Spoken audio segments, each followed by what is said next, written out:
শুধুমাত্র একটি মেসেজ পাওয়ার অপেক্ষায় অর্ধরাত পর্যন্ত জেগে থাকা, একটিবার তার কণ্ঠস্বর শোনার জন্য মনের চরম ব্যাকুলতা, একটি রিপ্লাইয়ের আশায় সারাটা রাত জেগে থাকা। প্রথম দিকে তার প্রতি তেমন একটা দুর্বলতা কাজ না করলেও দিন দিন অনেক বেশি দুর্বল হয়ে পড়া, তাকে হারানোর ভয়ে চোখের অঝরে অশ্রু ঝরে পড়া। কিন্তু আজ তার কাছে আপনার এসব শুধুই আলগা ইমোশন আর পাগলামো। খুব চেষ্টা করেছিলেন তাকে হালালভাবে পাওয়ার, কিন্তু অবশেষে কোনোভাবেই সে আপনার হলো না। বুকের মাঝে হাজারটা কষ্ট চাপা রেখেও চুপ হয়ে গেলেন আপনি, একদম চুপ। মাঝে মাঝে কিছু প্রশ্ন আপনাকে খুব করে নাড়া দেয়। সে আমার সাথে কেন করলো এমনটা? আমি তো তাকে হালালভাবে চেয়েছিলাম, তাহলে আল্লাহ আমায় তাকে কেন দিল না?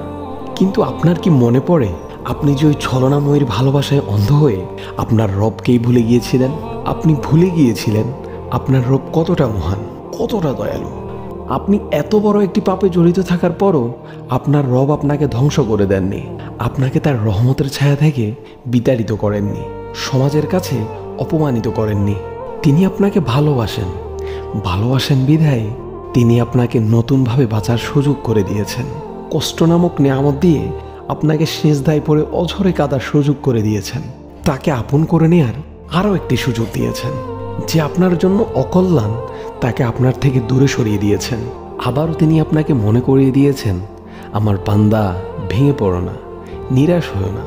আউযু বিল্লাহি মিনাশ শাইতানির রাজিম। ওয়ালাসাউফা ইউতিকা রাব্বুকা ফাতারদা। শীঘ্রই তোমার রব তোমাকে এত দিবেন যে তুমি খুশি হয়ে যাবে। সূরা দুহা আয়াত নাম্বার 5। ফিরে আসুন মহান রবের কাছে, তিনি ছাড়া আপনার আর কে বা আছে?